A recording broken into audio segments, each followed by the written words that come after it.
I do want to, before we begin our celebration, I must acknowledge our turbulent times and affirm that SEM is an anti-racist community.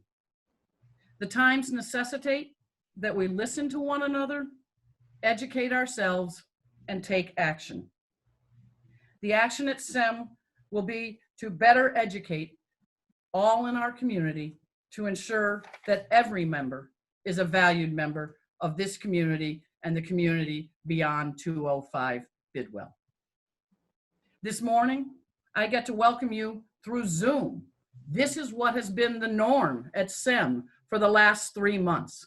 We have been virtually educating since Friday, March 13th. There's a certain something about it being Friday the 13th that will stick with me forever.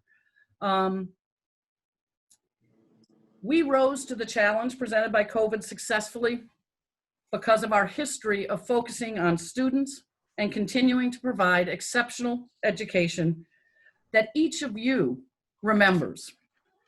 Our education continued because of our extraordinary faculty. I hope today you get to reminisce and share stories about those faculty members who influenced you. It's also because our students, just like you were when you were here, were unbelievably dedicated. For 3 months, they got up in the morning, they showed up with smiles on their faces in really difficult times. We did choose to be mostly what they call synchronistic this spring, meaning each class met at an assigned time, attendance was taken, and if you weren't there, our dean of students was calling your house just to make sure you hadn't fallen back asleep in case. So it is amazing to me, but also not surprising. We had unbelievable work being done. How many of you knew that blueberry yogurt could be a paint? Our art department discovered that. Our students discovered that. How about that physics principles can be taught by building forts in your living room? Blankets, chairs, furniture, whatever you can find to hold up certain weights. Our entire freshman class completed a puppet project. They had to create, design, and tell the story of their puppets to one another. Our computer science game design class created games that we will share with you as soon as we get the students' permission. Right now, they think they're just being graded. They're so good, we can't wait to share them. Math lessons went on. Literature discussions were had, book club. Our flexibility as a school and the technology helped us deliver high quality teaching. Community service continued. We were pen pals with Canopy of Neighbors. Our students were sewing masks. Our facilities director has been driving 3 days a week for 3 months to deliver food for Feed More Western New York. We held all of our school elections virtually. Our clubs continued to meet. We even had a suggested fitness program. That turned out to be our biggest challenge, getting the students, the girls, up and moving. But there were some very creative attempts, and it was fun. And we started awarding Athlete of the Week, even as we were apart. We stuck together. We pushed, we pulled, we supported, and we're proud of how we finished the year. And I like to think how fortunate our students today are to be following in the footsteps of you and all the alumni who preceded them. It's no surprise to me because it's in our blood. And it's stated in our mission that SEM strives to make each girl proud of her ability to shape society rather than be controlled by it. It is during difficult times that this is more true than ever. We will stick together and lead together. We've survived tough times before and have emerged stronger each time. Today, we reconnect to celebrate our strengths, enjoy each other's friendship, and fortify the foundations of SEM for future generations of students. Welcome to a historic moment in SEM's time in our country's time, in the world's time, a pandemic. Welcome, you are making history with SEM's Virtual Reunion 2020. It is great to see everyone. Please join in the chatter and we will all have an opportunity to talk and celebrate. Thank you. Kilby, I believe you're next. Hi, everyone. Welcome. Thank you for coming to the Buffalo Seminary Virtual Reunion. And Helen, thank you for your message and addressing our current climate so eloquently. My name is Kilby Bronstein, and I am president of the Buffalo chapter of the Buffalo Seminary Alumni Association. I so appreciate and love that you all have joined us here today on Zoom under these circumstances. Seeing all of your beautiful faces on my screen from all the reunion classes this year is what makes this and SEM so special. Over 3,000 women around the globe comprise our alumni association, but we are here to honor you on your milestone reunion year and to honor the school, which made it all possible. I myself would be celebrating my 10-year reunion this year, but look forward to celebrating it again in June of 2021 at the school.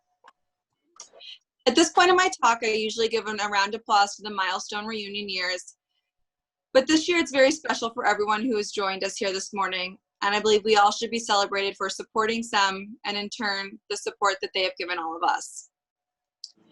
SEM, our second home for 4 precious years and a place where we not only cultivated our minds and started to grow into the women we will be, but where we developed lifelong friendships, admired the teachers who gave us inspiration for the future, honored the traditions we will keep close to our hearts, and cherish the precious memories that will become our treasures in the years and decades ahead. I share that with all of you. You share that with the women on the screen next to you. It's a common bond and binding force, which no other than a SEM girl would understand. The BSAA is now not only a local or national organization, it is a global organization where we can share this common bond with thousands of alum across the US and world. In months to come, I hope you will take the time to reach out to your SEM women in your city, plan an event, go to a speaker, or simply grab a cup of coffee. And when you do, please share that with us. We love to know when SEM women are getting together. We would love to help you plan an event as well. Please check out SEM's website, join in the discussion on Facebook and LinkedIn, and help to ensure the future growth and integrity of the school by donating. It has been my great pride to know that my donations are a part of SEM's future endeavors and help to ensure SEM will continue to thrive and expand its reputation as a leading high school for young women. And finally, encourage friends and family around the globe to consider SEM for their daughters so they too can find their voice. Please join me in thanking the Buffalo Seminary for this reunion and for your continued support. And again, I really appreciate and think it's just absolutely amazing how many of you have logged on to the Zoom to be with us all here today. So thank you. I think it's back to Juliana or maybe Helen. Thanks, Kilby. I'll pick up from here.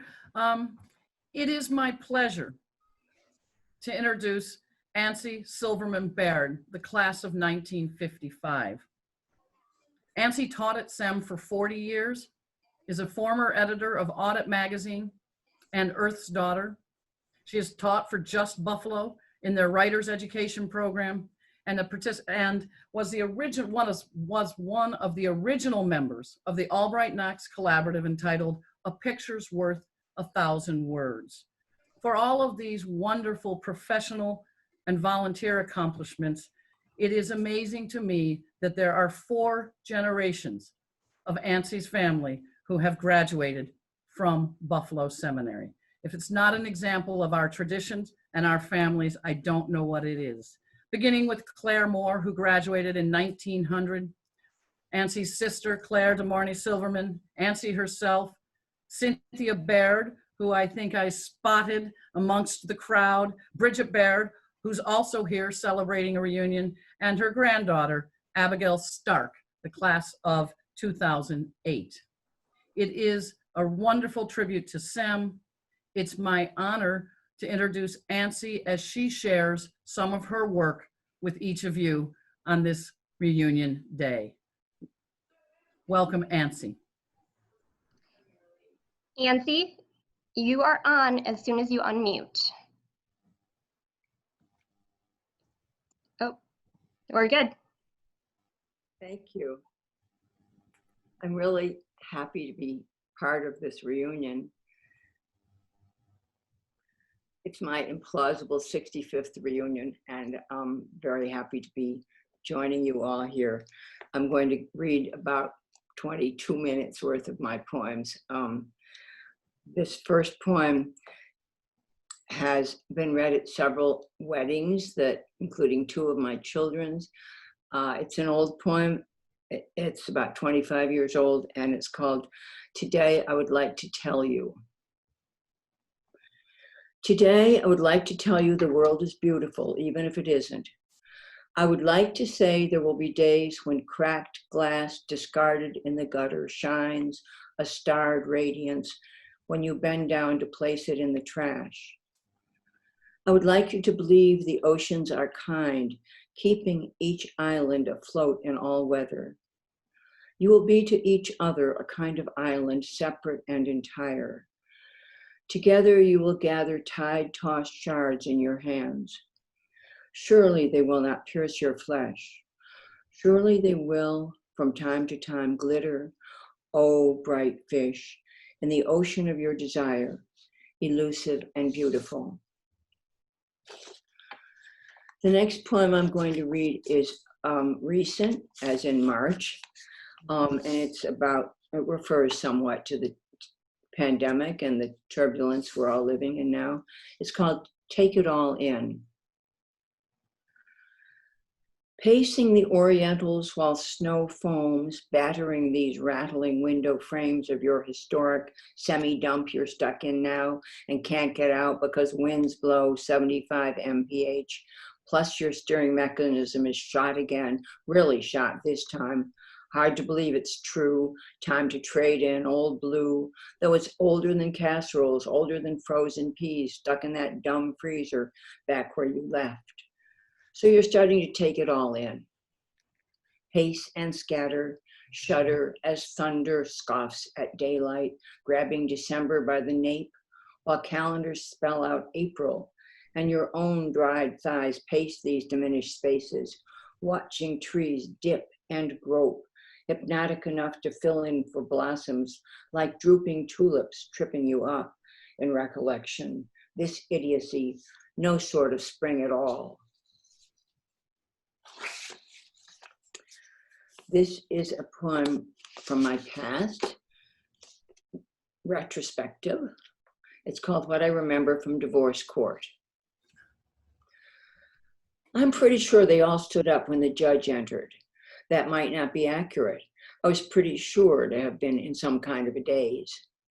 There was not much notable about the room, more like an abandoned hallway with some doorways strung along the sides.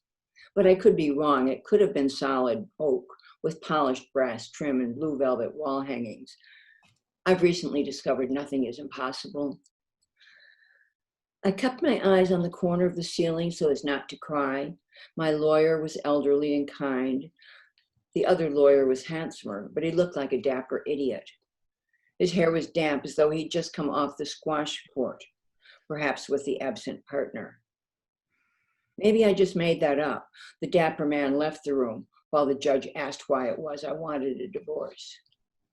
Wanted, not precisely the word I'd have chosen. But things go around and things go around, and it came down to this particular place on this particular day. So I told my graphic side of the story, and it was over in maybe 15 minutes. Divorce granted, gavel slammed. The kind lawyer walked me to the elevator. Well, he said, "How do you feel now?" I can't remember where I parked my car. This poem is called "Wind Change." In it is another kind of change. It refers to a child who might be struggling with perhaps being gay or perhaps being transgendering. So it's identifying with the child from the point of view perhaps of the parents. Wind change. It's not the wind on the prairie or the wind sweeping across the vacant pastures shattering glass in the barn windows.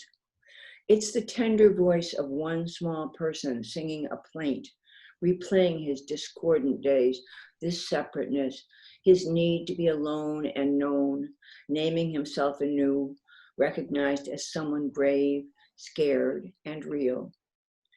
We who hover outside, shifting against the gale, wrap blankets about our cold shoulders, bending through silence, to hear hummed lyrics strummed by the wind, our changeable offspring.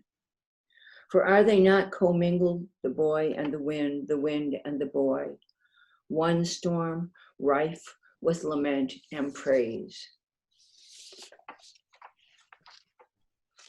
This is a bit of a change in tone. It's I moved to a new place fairly recently, a couple of years ago, after 47 years in one of Buffalo's spacious, old, beautiful houses. And this takes place when I'm in the process of moving. It's called the down elevator. Descending on the passenger elevator, I was going down in the new to me upscale apartment complex I was close to moving into, when a fellow resident old-timer accosted me. If you are carrying boxes, you must not use the passenger elevator. You must use the freight elevator if you're carrying boxes. But I responded, these boxes are empty. They are empty. See, there is nothing in them. They are empty. I'm taking them down to the trash. Unfamiliar with the ins and outs of the massive rule book in my minuscule new home. Already I had broken the law, having lived all my previous existence in a place, a house, where I made the rules and there weren't any. Is this the way things will end up? Forlorn, I pondered, carting forbidden boxes empty in the wrong elevator of my life.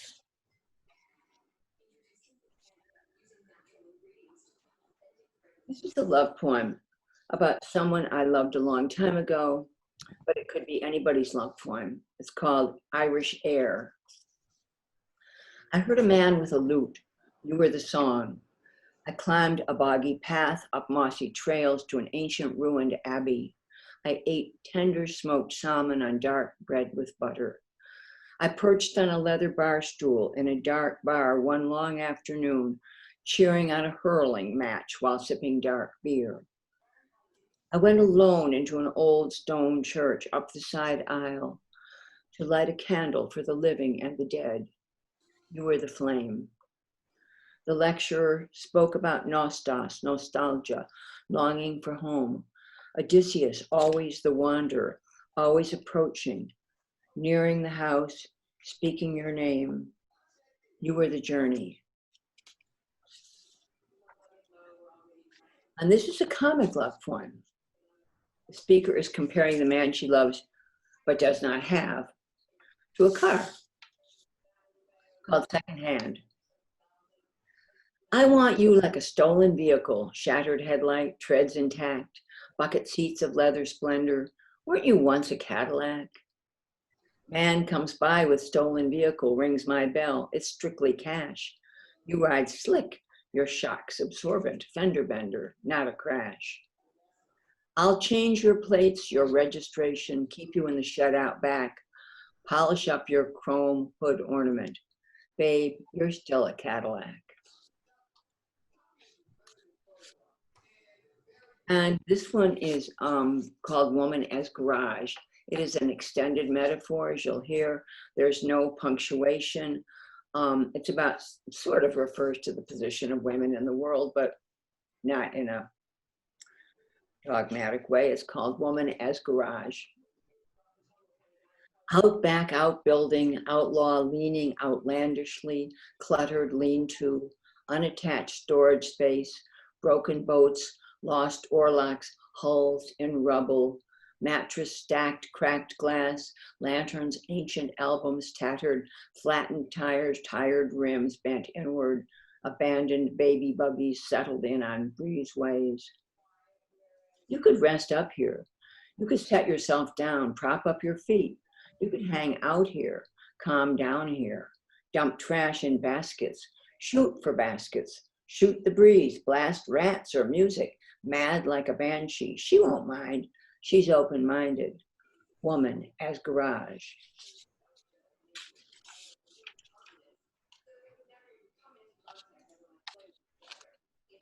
There's a dialogue between one of my grandsons and me one afternoon a few years ago called Kitchen Wisdom. Anyone's grandson who happens to be yours, lanky and 17, glances up from his second bowl of cereal, asks, "Grandy, do you ever think about being dead?" "Sure," you reply, putting away dishes, "maybe 7 or 8 times every day." "Are you scared?" he wonders, his long hair drooping over his eyes while he slouches, trying to sound curious and nonchalant at the same time.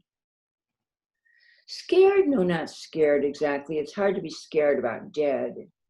I mean, it's a big blank nothing, like a black cavern in the sky. Dying, on the other hand, doesn't sound like a piece of cake. I mean, dying takes a lot out of you. "Oh yeah," he grins, catching your tone, both serious and playful, while facing such magnitude. "Mostly," you add, "I'll miss the world." Ah, the world. "I'll miss watching you kids grow up. What happens to each of you?" "Oh, don't worry," he shrugs, crossing the kitchen to offer a casual hug. "You've done a good job. We'll turn out okay." He's probably right.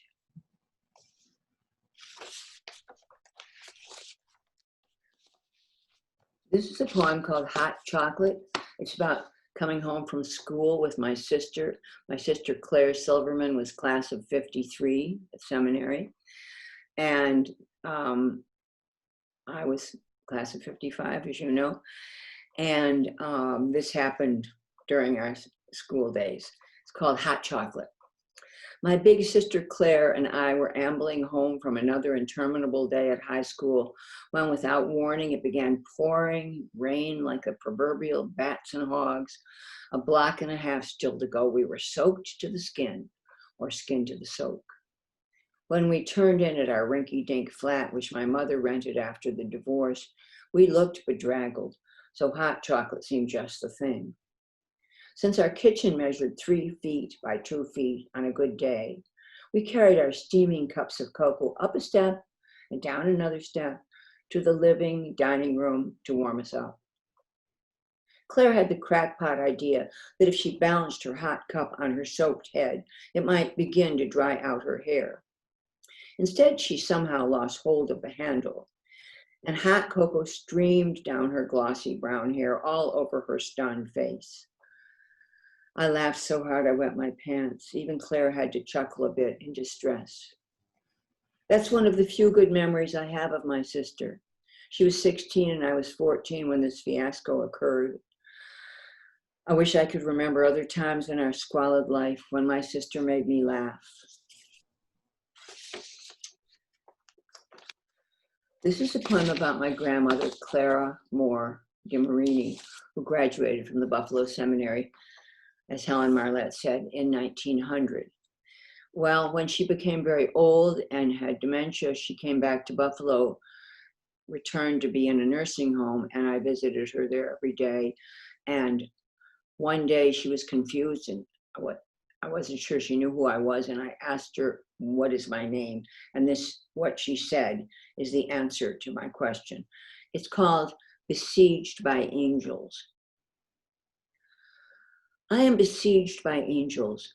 They catch me turning my back on the wind-washed ashes of last spring, spin me around to face again dark water running under the bridge, tide rising in the river, in the sea. These angels speak to me.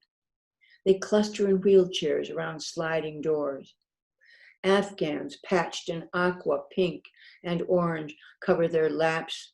Their heads are covered with fringe. Faces shrink, fingers fumble at sleeves. I bend beside one, calling her name. "What is my name?" I say. What is disturbed from slumber speaks to me. She bows, ferocious and tender, and calls my name, beloved.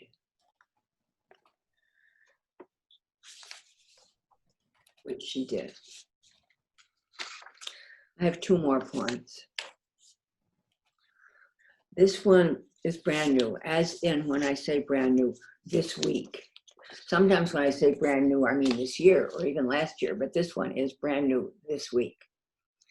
And it is set in Forest Lawn, which some of you, many of you, most of you remember, is the cemetery that extends from Delavan on Delaware all the way to through the park.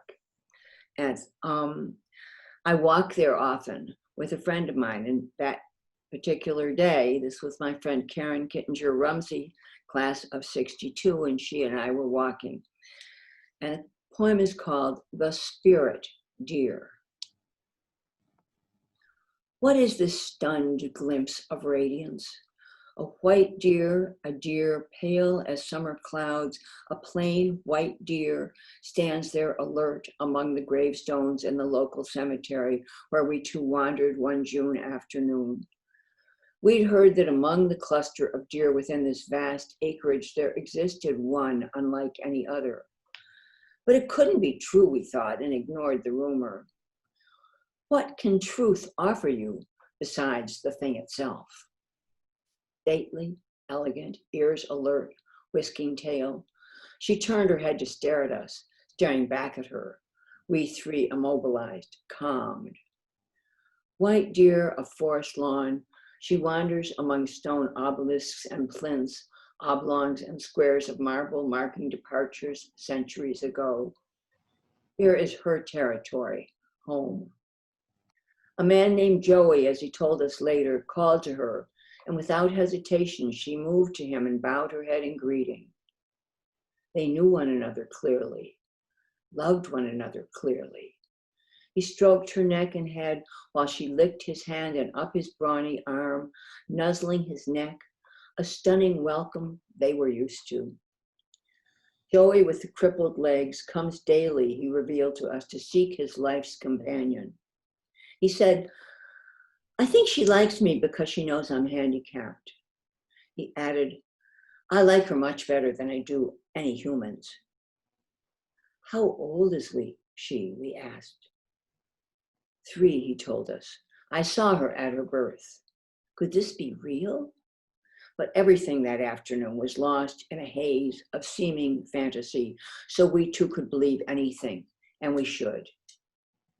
Joey crossed the road, sat on a low gravestone, held out his hand filled with cranberries, and she trotted over, lowered her mouth to eat, while he fondled her slim head, speaking gently, then put his face to hers, and they caressed over a clutch of cranberries. Thrust into a fairy tale or something mythical, my friend and I were speechless. Her name is Spirit, Joey said to us. What could be more perfect than that, I thought. In this ordinary graveyard, she appeared a spirit from some enchanted other land. All that was missing was a fairy godmother. But there, beside the road, a car idled, and behind the wheel sat Joey's mom, who brings him every day to search among the tombs for his beloved spirit. What more could one ask of any fairy godmother? We stayed and gazed upon the 3 of them, then silently slipped down a different path, back to the boisterous highways of our lives. And this is the concluding poem. It's a somewhat antic poem about all the contradictions we encounter as we stumble and glide through our lives. It's got 2 parts. The title of the poem is Summary. By that I mean S-U-M-M-A-R-Y, summary. 1. There's a dog in the sky, or is it a crow? There's a nut in my eye, what should I know? There's a leap in my step, or maybe a crawl. Here's the stain where I wept on the fence post of fall. 2. Apples don't need to be red. Patients don't need to be real. Apples don't have to taste sweet. Doctors don't have to be male. Apples spill onto the floor. Even the good ones turn sour. Answers don't always make sense. We've come to the end of the hour. Thank you.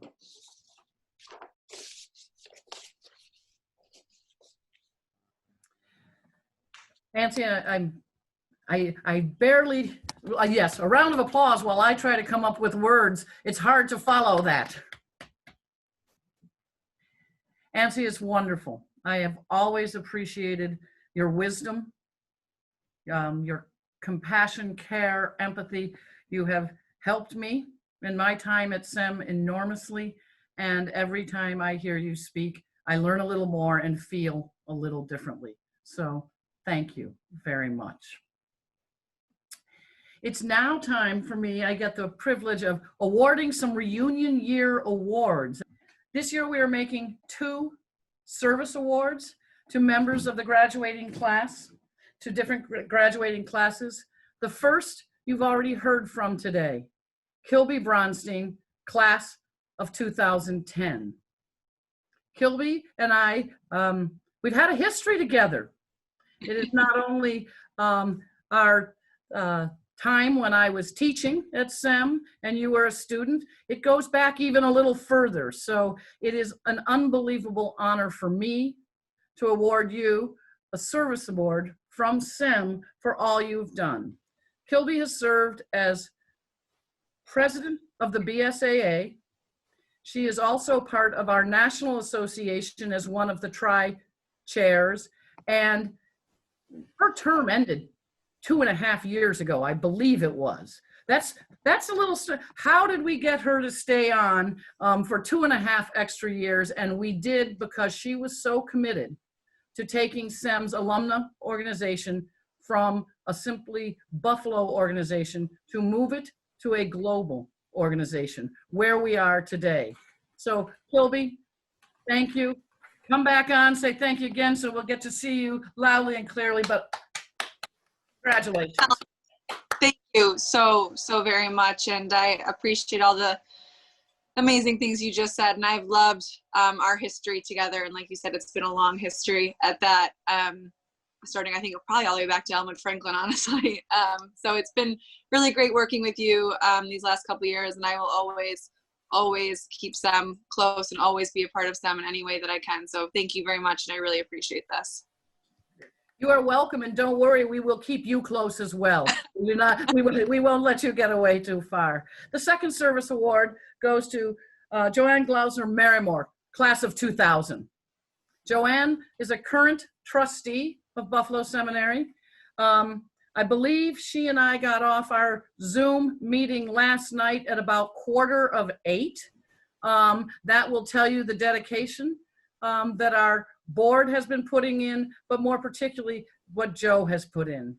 She is deeply passionate about SEM and the school, education, students, and what we are doing. She asks fabulously probing questions, pushes hard if we need a push, and also backs it up with hard work herself. Last night while we were on our call, I believe her children were watching a movie about meatballs. This is the Zoom reality. She is trying to focus on a meeting, 2 children, husband, dinner time, and she multitasked with the best of them. So Joe, wherever you are, I hope you're on speaker. Sorry, I can't find you because I didn't follow my own. Now I'm on speaker. Can you hear me? I got you. So in classic multitasking, I'm actually in the car right now. We're driving to Philly with my same husband of 10 years and my 2 children, 8 and 5 years old. So thank you. It's really a privilege and an honor to serve SEM. And I hope, each of us as alumni can do work to help further our community, and certainly during this time and in the future, how we can make sure that future women have the same experiences that have certainly been a remarkable impact on me and in my life. So thank you, Helen. I appreciate it and happy to serve. Thank you very much. The final award this afternoon on the East Coast, I don't know where all of you are, is our Semper Fidelis Award. And it is my absolute honor and privilege to present this award to Ellen Goldstein, class of 1970. It is, Ellen may not recognize, I see you, I can actually spot her. She's over here on my Brady Bunch. Ellen has been an absolute pleasure to work with. She has been steadfast for 50 years. I haven't been around for all 50 of them, but in my 14-year tenure, she showed up. She comes to events. She's writing notes. We talk about books. We talk about SEM. We talk about Buffalo. She's engaged beyond our campus as well. And when I needed an education, I didn't know who to call. There was, and Ellen, I can't even remember what the current situation was, but I needed some advice on politics in the world and faith. I immediately picked up the phone and called Ellen. She had articles back to me in about under, if you said it might take a day, I think it was 20 minutes later, my inbox filled with wonderfully informative articles, information, and a encouragement to read, understand, and draw my own conclusions. Ellen did not push any conclusion on me. And I thought, what a wonderful example of a SEM woman. She has organized this 50th reunion. I spoke to her about helping support our current. Not entirely. Not entirely. You'll get a chance to share, but she also listened when I said our seniors were struggling a little bit. How can we connect seniors with 50th reunion? We are working, and it is that type of dedication that is human and person to person that I believe makes Ellen a very deserving recipient of this award. So thank you, Ellen. Thank you. I'm kind of flabbergasted. I just have to say that I loved going to Buffalo SEM so much. It was, you know, back in 1966 when we started, it wasn't the same place that it is now, but it was a wonderful, wonderful education for girls, for young women, where we were taught how to think. And we were able, if we could do something, we could do it. We were able to, do you guys remember when we had philosophy class in our senior year with Susan Shapiro? We were making videos. We were doing all sorts of stuff and we learned that we needed to trust ourselves. And my sister also went to Buffalo Seminary. She's 4 years younger, Amy Goldstein. It's really shaped me in so many ways, and I feel really happy to be able to give back a little bit because I do a newspaper now. I'm editor of the Jewish Journal of Western New York, and I got to put a SEM girl on the front cover. That was really thrilling. I don't know. I just think that the women's education that we had when we were there in 1970, remember when they were rioting, protesting, doing stuff down at UB, and all sorts of stuff was going on. We were in school when Robert Kennedy was killed. We were in school when Martin Luther King was killed. We were in school at Kent State. There was a lot going on, and we've all gone a lot of places, but I love my classmates. We're still friends. There are two people on the call, Jody Katz Chasen and Sandy Goldfarb Lapham, who've been some of my oldest friends of my entire life, and we're still friends. And thank you so much. This is an incredible honor for me. Thank you, Ellen, and all members of the class of 50. And I knew you were going to say there are others who help you, and I know. So thank you to the whole organization committee. Juliana, I think I flip it back to you. Oh no, Mimo. Yeah, it's Mimo. She's Mimo. going to present the Oshai Cup. And I also want to thank everyone from the 70. There's so many of you here. And Ellen, you've been phenomenal. Patty and Amy Fisher, you guys have all been wonderful 1970 representatives. So thank you. And Mimo, you are on. Okay. Okay, welcome everybody and good morning. And this is quite an experience. I'm Nemo Shy, class of 74. I just figured out, I always thought I was a third generation STEM student. I just figured out I'm the fourth generation in my family. The Oshai Cup is given to the class which donates the most money to Buffalo Seminary. This year, I am pleased to announce the award goes to the class of 1960, and it'll be accepted by, kind of, Marilee Copeland Bayrether and Susan Landy Lytle. Class of 60, thank you so much for all you've done for STEM and for your wonderful donations. Thank you. Thanks, Mimo. Thank you to the class of 1960, and thank you to you all for your support.